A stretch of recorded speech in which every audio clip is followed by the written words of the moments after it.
आज भी मैं क्लास में सोती रही थी। बहुत दिनों से मेरे साथ यही हो रहा था कि जैसे ही मेरी टीचर कुछ पढ़ाने लगती तो मुझे बहुत तेज की नींद के झटके लगने लगते थे। मैं बहुत कोशिश करती कि ना सोऊं, मगर सो जाती थी। मेरी टीचर ने भी ये बात नोट की थी कि जो लड़की क्लास में हमेशा फर्स्ट आती रही है, अब उसका ध्यान ही पढ़ाई की तरफ नहीं होता। मेरी टीचर ने मुझसे कहा कि तुम्हारे साथ क्या मसला है, तुम पढ़ाई की तरफ ध्यान क्यों नहीं देती। तो मेरी आंखों में आंसू आ गए थे। मैं बोली, टीचर मुझे तो खुद मालूम नहीं है कि मैं क्लास में क्यों सो जाती हूँ। मैं पूरी कोशिश करती हूँ कि मुझे नींद ना आए, मगर पता नहीं कैसे आंख लग जाती है। टीचर ने कहा कि घर में कोई परेशानी तो नहीं। मैंने नहीं में सर हिला दिया था और बोली कि मेरे बाबा का देहांत हो चुका है, मगर मेरी माँ ने घर का सारा इंतजाम अच्छे से संभाल लिया है। मुझे किसी चीज की कोई कमी नहीं है। हमारे घर में किसी चीज की टेंशन नहीं है। टीचर ने कहा जाकर बैठ जाओ, आइंदा ध्यान रखना कि क्लास में सोना नहीं है। मैंने टीचर से वादा कर लिया, मगर फिर अपने वादे पर कायम न रह पाई और फिर रोज नींद में चली जाती थी। अब तो बाकायदा तौर पर मुझे सजा भी मिलने लगी थी, मगर क्या करती, नींद पर किसी का कोई जोर नहीं है। कहते हैं कि नींद तो सूली पर भी आ जाती है, तो बस फिर मेरा भी यही हिसाब था। आज मैं फिर क्लास में सो गई तो मेरी टीचर ने कहा कि कल तुम अपनी माँ को स्कूल लेकर आना।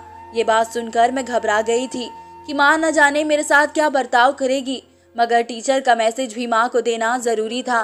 मैंने माँ से कहा कि आपको मेरी टीचर ने स्कूल में बुलाया है, तो माँ के माथे पर सिलवटें पड़ गई थी। वो कहने लगी, क्या बात है पायल, तुमने स्कूल में कोई शैतानी तो नहीं की। मैंने नहीं में सिर हिला दिया। माँ अभी भी मुझे अजीब सी नजरों से देख रही थी। वे कहने लगी, फिर तुमने ऐसा क्या किया है कि मुझे स्कूल में बुलाने की नौबत आ गई है। मैं बोली, मैं कुछ भी नहीं जानती, टीचर ने क्यों बुलाया है। हालांकि मुझे सब कुछ मालूम था कि टीचर ने माँ को इसलिए बुलाया है ताकि वो उन्हें बता सके कि मैं स्कूल में सोती रहती हूँ, मगर मैं माँ के सामने अनजान बन गई थी। माँ कहने लगी, पायल तुम तो जानती हो ना कि मैं लोगों के घरों में काम करती हूँ, तभी तो तुम्हें अच्छे स्कूल में पढ़ा रही हूँ, तुम्हारी हर जरूरत पूरी कर रही हूँ। अब अगर मैं काम छोड़कर स्कूलों के चक्कर लगाऊंगी तो फिर हम खाएंगे कहाँ से। तुम अपनी टीचर से कहना कि मेरी माँ बीमार है, वह स्कूल नहीं आ सकती। आपने जो भी कहना है वो मुझे ही बता दे, मैं माँ से घर जाकर सारी बात बता दूंगी, तो फिर तुम कल आकर मुझे बता देना। मैंने सर हिला दिया था। मुझे खुशी हुई थी कि मैं आज स्कूल नहीं जा रही। अगले दिन जब टीचर ने मुझसे पूछा कि तुम्हारी माँ क्यों नहीं आई, तो मैंने उनसे कह दिया कि वे बहुत बिजी हैं। टीचर ने कहा कि जैसे भी हो कल तुम अपनी माँ को लेकर जरूर आना, उन्हें कहना कि वे अपने सारे काम छोड़कर स्कूल आएं। आज फिर मैंने घर जाकर माँ को टीचर का मैसेज दे दिया था, मगर उन्होंने फिर से कोई बहाना बना दिया था। ये बात होते होते प्रिंसिपल तक पहुँच गई थी। उन्होंने मुझे अपने ऑफिस में बुलाया और कहने लगी कि पायल तुम एक बहुत ही ब्राइट स्टूडेंट हो, तुम्हारी तरफ से कभी कोई शिकायत नहीं आई। तो अब मुझे बताओ कि जब तुम 9th क्लास में आ गई हो और अच्छी खासी समझदार हो गई हो, तो फिर क्यों तुम्हारी तरफ से शिकायत आने लगी है। तुमसे जब कहा जाता है कि अपनी माँ को स्कूल लेकर आओ तो भी तुम नहीं लेकर आती। मुझे बताओ कि क्या परेशानी है। मैं बोली, मैडम मेरे बाबा का देहांत हो गया है और मेरी माँ लोगों के घरों में काम करती है ताकि मुझे अच्छे स्कूल में पढ़ा सके, इसलिए वह स्कूल नहीं आ पाती क्योंकि उन्हें काम से छुट्टी नहीं मिलती। अगर वह यूं ही इजाजत के बगैर छुट्टी कर लेगी तो काम से निकाल दी जाएगी। मैडम कहने लगी, अच्छा चलो ठीक है, तुम्हारी माँ नहीं आई तो समझो कि मैं तुम्हारी माँ हूँ। मुझे बताओ कि तुम्हारे साथ क्या परेशानी है, क्लास में तुम्हारा ध्यान कहाँ होता है। मैं बोली, मैडम पता नहीं क्या है, मुझे आजकल नींद बहुत आती है, जबकि मैं तो खुद को पूरी तरह से जगाने की कोशिश करती हूँ। मैडम ने सर हिला दिया और फिर कहने लगी, अच्छा मुझे ये बताओ तुम घर जाकर क्या क्या करती हो। मैं बोली, मैं घर जाकर 2 घंटे आराम करती हूँ, इसके बाद मेरी माँ घरों के काम करके वापस आ जाती है और वह मुझे नींद से उठाकर ट्यूशन पढ़ने के लिए भेज देती है। इसके बाद मैं घर आकर टीवी वगैरह देखती रहती हूँ और फिर 9 बजे सो जाती हूँ। मैडम ने सर हिला दिया और फिर कहने लगी कि अच्छा रात में कितनी बार उठती हो।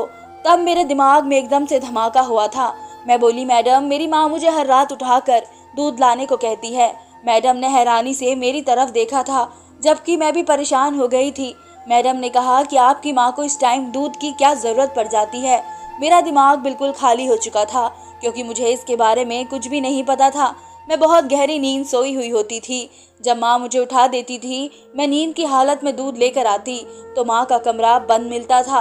रात गहरी होती थी, नींद सर पर सवार रहती थी, इसलिए मैंने कभी उन चीज़ों की गहराई में जाने की कोशिश ही नहीं की थी। मैं जल्दी से बोली, दरअसल मैडम मेरी माँ की तबीयत खराब रहती है तो उन्हें अचानक ही भूख लग जाती है, इसलिए मैं उनके लिए दूध ले जाती हूँ। मैडम कहने लगी कि इस चीज़ का कोई मतलब होगा, बिस्किट वगैरह खा लिया करें, वे आपको ना जगाया करें। मैंने जल्दी से कहा, मैं इसका हल ज़रूर निकाल लूँगी, आप बेफिक्र रहे। मैंने मैडम से वादा किया और अपनी क्लास में आ गई थी। अब मेरी नींद पूरी तौर पर जा चुकी थी। मेरा ध्यान माँ की तरफ लग चुका था कि वह मुझसे हर रात दूध क्यों मंगाती है। ये सवाल मुझे परेशान कर रहा था। जब मैं घर गई तो माँ अपनी ही सोचों में गुम बैठी थी। उन्होंने मुझसे ये भी नहीं पूछा कि आज मैं स्कूल नहीं आई तो तुम्हारी टीचर ने तुमसे कुछ कहा तो नहीं। मैं खुद ही माँ के पास जाकर बैठ गई और बोली, माँ मेरी टीचर आज भी मुझसे पूछ रही थी कि तुम हर रोज क्लास में क्यों सो जाती हो, क्या रात भर नींद पूरी नहीं होती। माँ ने मेरी तरफ अजीब सी नजरों से देखा था। तब मैं बोली, मैंने टीचर से कहा कि नहीं, मेरी नींद पूरी नहीं होती। माँ ने मुझे ऐसे देखा जैसे मैंने कोई अजीब सी बात कर दी हो। माँ कहने लगी, तुम्हारी नींद क्यों नहीं पूरी होती। मैं बोली, माँ आप हर रात मुझसे दूध मंगवाती हैं तो मैं जाग जाती हूँ, इस वजह से मेरी नींद खराब हो जाती है। माँ मुझे बस घूरती ही रह गई थी। कहने लगी, अगर इतना सा काम तुम्हें बोझ लगता है तो ना क्या करो, एक कप दूध फ्रिज से निकाल कर हिलाना होता है, इसका भी तुमने इतना बड़ा बहाना तलाश कर लिया है। मैं परेशान हो गई थी। मैं माँ की तरफ देखती रही। कहने लगी, तुम फिक्र ना करो, मैं तुम्हें इस स्कूल से निकाल कर ले जाऊंगी।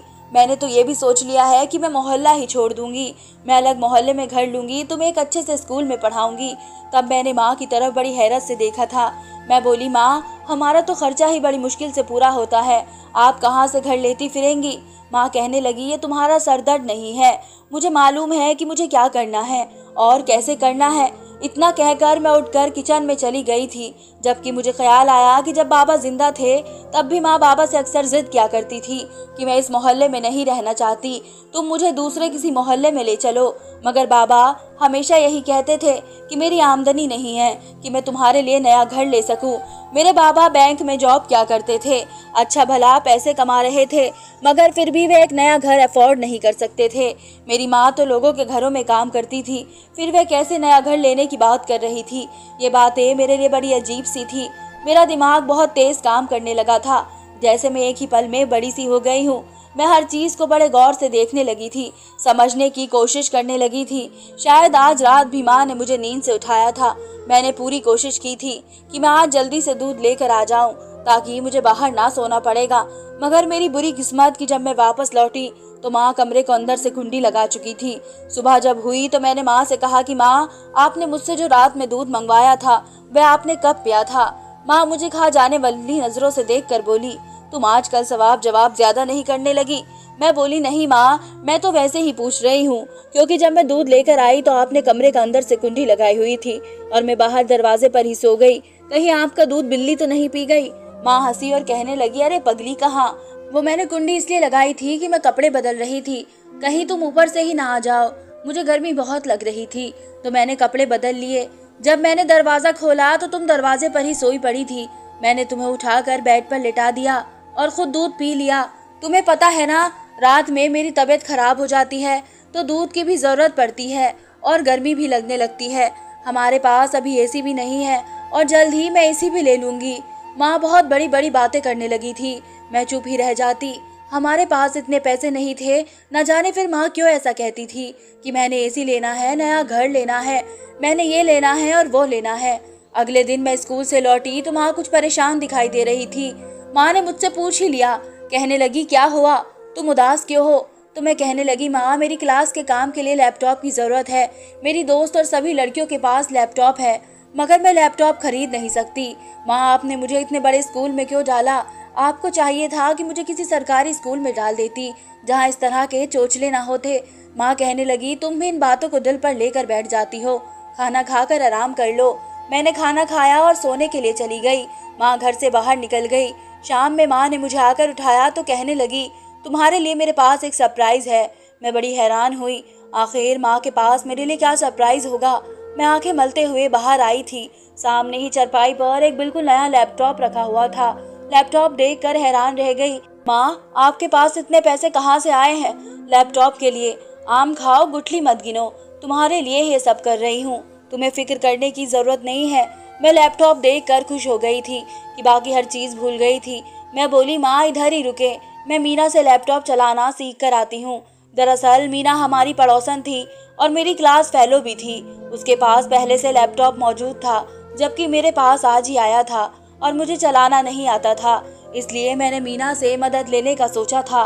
मैं मीना के घर गई तो वहाँ मेरा लैपटॉप देखकर हैरान रह गई थी। कहने लगी, माँ ये देखिए वह लैपटॉप है जिसको मैं कह रही थी कि मुझे दिला दे। लेकिन बाबा तो मेरे लिए गंदा सा लैपटॉप उठा कर ले आए हैं, मुझे इस कंपनी का चाहिए था। पड़ोस वाली आंटी भी पास आकर देखने लगी। कहने लगी, वाकई ये तो कमाल का है। मुझसे पूछा कि तुम कहाँ से उठा कर लाई हो, किसका है? मैं बोली मेरा है, मेरे लिए आज ही माँ लेकर आई है।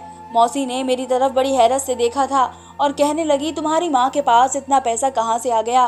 वह लैपटॉप खरीदती फिर रही है। मैं बोली, मौसी आपको तो मालूम ही है, माँ अमीर लोगों के घरों में काम करती है, बस वहीं से पैसे ले लिए होंगे। वो हंसने लगी थी। कहने लगी, अच्छा मेरा पति तो अच्छा भला कमाता है, तुम्हें मालूम ही है वह रेलवे में अच्छी पोस्ट पर काम करता है, मगर फिर भी हमारे पास इतने पैसे नहीं थे कि हम मीना को तुम्हारे जैसा लैपटॉप ही दिला दे। और फिर मुझे ये भी तो बताओ कि तुम्हारी माँ तो सारा दिन घर से निकलती ही नहीं है, फिर वह कौन सा काम करती है? क्या घर में इसने कोई कारखाना खोल रखा है? मैं मौसी की बातें सुनकर बोली, नहीं नहीं मौसी, माँ काम करती है, वह कोठियों पर जाती है, दिन भर वही तो रहती है। कहने लगी, ये छोड़ो, तुम कहीं और जाकर पूछना। हम मोहल्लेदार सुबह से तुम्हारी माँ को देखते हैं, वे अपने घर में ही रहती है और फिर रात को एक काली गाड़ी तुम्हारे घर के दरवाजे पर आकर रुकती है। मोहल्ले वाले इस चीज से नाखुश हैं। मैंने तो सुना है कि उन लोगों ने ठान ली है कि तुम्हें और तुम्हारी माँ को इस मोहल्ले से निकाल कर ही रहेंगे, क्योंकि शरीफों का मोहल्ला है, यहाँ पर ऐसी हरकतें नहीं होने देंगे और तुम भी हमारे घर ना आया करो। ये ना हो कि मोहल्ले वाले हम पर ही जीना टाइट कर दे। मेरी आंखों में आंसू आ गए थे। ये मौसी कैसी बातें कर रही हैं? मैं बोली, मौसी आप ये सब क्या कह रही हैं? मौसी कहने लगी, तुम इतनी भी छोटी बच्ची नहीं हो, 9वीं क्लास में पढ़ती हो। 8वीं क्लास की लड़कियां शादी कर अपने घर चली जाती हैं। मुझे पता है कि तुम भी अपनी माँ के साथ पूरी पूरी मिली हुई हो, जभी तो ये लैपटॉप उठाकर हमारे घर आ गई। तुम्हें तो चाहिए था कि ये लैपटॉप देखकर अपनी माँ से सवाल जवाब करती कि आखिर उनके पास इतने पैसे आए कहाँ से हैं, मगर तुमने कुछ नहीं कहा। इसका यही मतलब है कि तुम भी अपनी माँ के धंधे में पूरी पूरी मिली हुई हो। मैं आंखों में आंसू लिए लैपटॉप उठाकर अपने घर आ गई थी। मौसी ने जो बातें कही थी वे बहुत बुरी थी। उन्होंने मेरे और माँ के लिए धंधे का लफ्ज इस्तेमाल किया था, जो कि किसी सूरत भी बर्दाश्त करने के लायक नहीं था।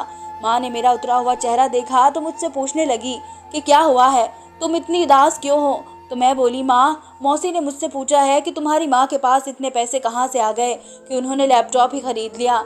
माँ कहने लगी, तुम लोगों की बातों को सर पर सवार न करो, असली में तो उनको मिर्च तब लगेगी जब मैं नई गाड़ी ले लूंगी, फिर देखना उन लोगों के चेहरे कैसे उतरते हैं। मैं ये बात सुनकर परेशान हो गई थी कि आखिर माँ के पास इतने पैसे कहाँ से आ रहे थे। अब मौसी की बातें मेरे दिमाग में गर्दिश कर रही थी। मेरा दिल बैठा जा रहा था, कहीं वह सच तो नहीं कह रही थी।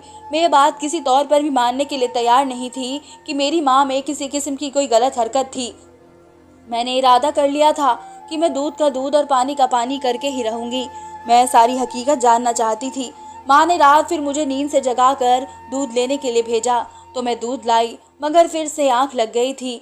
यानी जो चीज़ मैं मालूम करना चाहती थी वे मालूम न कर सकी। अब तो मैं हर हाल में जानना चाहती थी, इसलिए मैंने बहाना बनाया, आज मेरी तबीयत खराब है, मैं स्कूल नहीं जाना चाहती। मैंने ये बहाना इसलिए किया था क्योंकि मैं देखना चाहती थी कि मेरी माँ कोठी पर काम करने जाती भी है या नहीं। माँ ने बात सुनी तो घबरा गई। कहने लगी, दवा खा लो, स्कूल चली जाओ, तुम्हारी पढ़ाई का खर्च नहीं होना चाहिए। मैं बोली, माँ आज तो मुझ में भी हिम्मत नहीं है, इसलिए मैं नहीं जा पा रही। माँ कहने लगी, अगर तुम्हारी तबीयत खराब है तो मैं भी आज काम से छुट्टी कर लेती हूँ। अब मैं अपनी बेटी को छोड़कर तो नहीं जा सकती। माँ आप आराम से काम पर जाएं, मैं अपना ख्याल खुद रख सकती हूँ, मैं अब बड़ी हो चुकी हूँ। माँ कहने लगी, नहीं ऐसा तो नामुमकिन है, तुम बीमार हो और मैं काम करती हूँ, मुझे एक पल के लिए भी सुकून नहीं आएगा। तुम तो जानती हो कि तुम्हारे बाबा के जाने के बाद मेरा कोई सहारा नहीं रह गया। जो कुछ भी हो मेरे लिए सिर्फ और सिर्फ तुम ही हो। मैं तुम्हारे लिए माल दौलत इकट्ठी कर रही हूँ। मैंने सर हिला दिया था। माँ ने मुझे उनका राज मालूम होने नहीं दिया था। वह सारा दिन घर पर ही रही और मेरा ख्याल रखती रही और मुझे मजबूर करती रही कि चलो आओ मैं तुम्हें डॉक्टर के पास ले जाऊं, मगर मैंने इनकार कर दिया था और बोली, माँ मैं ठीक हो जाऊंगी, अब बस मुझे रात का बेसब्री से इंतजार था। क्योंकि जब माँ मुझे दूध लेने के लिए भेजती तभी मैं सारा राज मालूम कर सकती थी। मैं रात गहरी नींद सोई हुई थी। जब माँ ने मुझे उठाया, कहने लगी, मेरे लिए फ्रिज से दूध ले आओ। मैं बोली, जी माँ, मैं लेकर आती हूँ। मैं इतना कहकर कमरे के दरवाजे से निकल गई थी। तभी माँ अटैच बाथरूम में चली गई और मैं जल्दी से फिर जाकर कमरे में छुप कर बैठ गई। माँ को अंदाजा नहीं था कि मैं उन्हें चकमा देकर वापस रूम में आ गई हूँ। मैं बाथरूम से निकली तो जल्दी से कमरे के दरवाजे को कुंडी लगा दी थी और फिर उन्होंने जो किया उसे देखकर मेरी आंखें फटी की फटी रह गई थी। माँ ने खिड़की को खोल दिया था और किसी को इशारा करके कमरे में बुलाने लगी थी। ये बात बर्दाश्त करने के काबिल नहीं थी। इससे पहले कि मैं फट पड़ती तभी कमरे में एक आदमी दाखिल हो गया था। उसने खुद को सर से पैर तक काली चादर में छुपाया हुआ था। मैं उसको देखकर कहने लगी, अच्छा हुआ तुम आ गए। मैं बड़ी देर से तुम्हारा इंतजार कर रही थी। मैंने पायल को भी कमरे से बाहर भेज दिया है। अब तुम्हारे जाने के बाद इसको कमरे में उठाकर लाऊंगी। मुझे कुछ पैसों की जरूरत है। मुझे तुम पैसे दे दो। मैं अपनी बेटी पायल के लिए नए कपड़े खरीद कर लाना चाहती हूँ। इसने बहुत वक्त गरीबी में जिंदगी गुजारी है। मैं अब इसे हर तरह की खुशियाँ देना चाहती हूँ। अभी तक इस आदमी ने अपने सर से चादर नहीं उतारी थी। मैं एकदम से खड़ी हो गई और बोली, माँ, आप ये सब क्या कर रही हैं? आप मेरे बाप की अर्थी को रोग लगा रही हैं। माँ, मैं भूखी भी मर जाती तो आपसे गिला न करती। मुझे कपड़े, जूतों, पैसों की जरूरत नहीं है। मुझे आपकी इज्जत की जरूरत थी। माँ, मुझे उम्मीद नहीं थी कि आप ये सब करेंगी। आपने क्यों किया? एक गैर मर्द को घर में क्यों बुलाया? तो फिर जो लोग मोहल्ले में बातें कर रहे थे, क्या वे ठीक थे? मुझे कल भी मौसी ने कहा कि रात के वक्त तुम्हारे घर के पास एक काली गाड़ी आकर रुकती है और उसमें से कोई आदमी निकलकर तुम लोगों के घर जाता है। मोहल्ले के सभी लोग हमारे खिलाफ हो चुके हैं। माँ, वे हमें यहाँ से निकाल देना चाहते हैं। माँ, आपने ये सब क्यों किया? मैं तो किसी से नजर मिलाने के काबिल भी नहीं रही। अब हम मोहल्ले से निकाल दिए जाएंगे। आपके पास कोई ठिकाना है? मुझे बताएं, हम कहाँ जाएंगे? तभी उस आदमी ने अपने सर से चादर उतार दी थी। सामने का मंजर देखकर तो मेरी आंखें फटी की फटी रह गई थी। वे कोई और नहीं बल्कि मेरा सगा बाप था, जो कि मर चुका था, जिसकी मौत मैंने खुद देखी थी। मैं बोली, बाबा, आप यहाँ कैसे? बाबा कहने लगे, बेटी, तुम्हारा बाप अभी मरा नहीं है, जिंदा है। तुम यूं ही समझोगी मैं जिंदा होकर भी मुर्दा हूँ। मैं अपनी मर्जी से कहीं आ जा नहीं सकता। मैंने खुद को एक घर में कैद कर रखा है। रात के वक्त इसलिए निकलता हूँ कि कहीं कोई मुझे देख ना ले, और फिर तुमसे भी अपने जिंदा होने की खबर इसलिए छुपाई रखी कि तुम अभी ना समझ हो। तुम ये बात कहीं आगे न कर दो। अगर तुम ये बात किसी और को बता देती कि तुम्हारा बाप जिंदा है तो हम तीनों जेल की सलाखों के पीछे होते। बस इसी वजह से मैं तुमसे 1000 कोशिश करने के बावजूद भी नहीं मिल सका था। मेरी आंखों में आंसू आने लगे थे। मुझे अपने आप से बड़ी नफरत महसूस हुई थी। मैं बोली, बाबा, आपको शर्म आनी चाहिए। एक बेटी के सर पर बाप का साया कितना जरूरी होता है, आप भूल गए हैं। मैं हर लम्हे रोकर आपको याद करती थी। आपको भूले नहीं भुला सकती थी, और आपने अपना वजूद मुझसे ही छुपाए रखा। इसके पीछे वजह क्या है? मुझे सारी बात बताएं। बाबा की आंखों में आंसू आ गए थे। वे कहने लगे, मेरी और तुम्हारी माँ की शुरू से ही ख्वाहिश थी कि हम अपनी औलाद को खूब पढ़ाते लिखाते, इसकी हर ज़रूरत पूरी करते, बल्कि इसके कदमों में तो पैसों का ढेर लगाते। मैं एक बैंक में नौकरी करता था। मेरी तनख्वाह इतनी नहीं थी कि मैं तुम लोगों के लिए एक बड़ा घर अफोर्ड कर सकता, गाड़ी ले सकता, महंगे स्कूल में पढ़ा सकता। मेरी ये भी ख्वाहिश थी कि मैं तुम्हें डॉक्टर बनाता। डॉक्टर बनाने के लिए अभी मेरे पास पैसे नहीं थे और मुझे उम्मीद थी कि मैं आगे भी जमा नहीं कर पाऊंगा। उन्हीं दिनों में मेरे बैंक में एक नया रूल आया था कि पति पत्नी की इंश्योरेंस करवाई जाती थी, और पति पत्नी में से जो कोई भी इंश्योरेंस की पूरी किस्त जमा करने से पहले मर जाता है, उसके दूसरे पार्टनर को इंश्योरेंस की पूरी रकम मिल जाती है। मैंने सबसे बड़ी इंश्योरेंस करवाई थी, जो कि 10 करोड़ की थी। मैंने 3 किश्तें भी जमा करवा दी थी। फिर मैंने तुम्हारी माँ की राय से अपनी झूठी मौत का नाटक रचाया था। मैं जानता हूँ कि ये गलत है। मैंने जो कुछ किया वह भी ठीक नहीं था, मगर क्या करता। हालात इस तरह के थे कि काम में गुजारा नहीं होता था और ज्यादा मैं कमा नहीं सकता था। धोखेधड़ी के अलावा मुझे और कोई चारा नजर नहीं आया। मैंने एक खुफिया कंपनी के साथ बात की जो हर किस्म के फ्रॉड में मशहूर थी।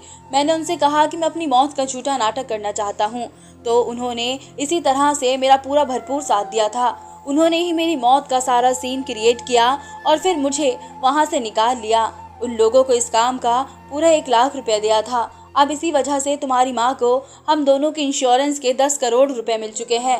वह पैसे मेरे पास महफूज है। उन्हीं पैसों से हम दोनों तुम्हारी ज़रूरतें पूरी कर रहे हैं। मैं बोली, बाबा, ये सब बहुत गलत किया आपने।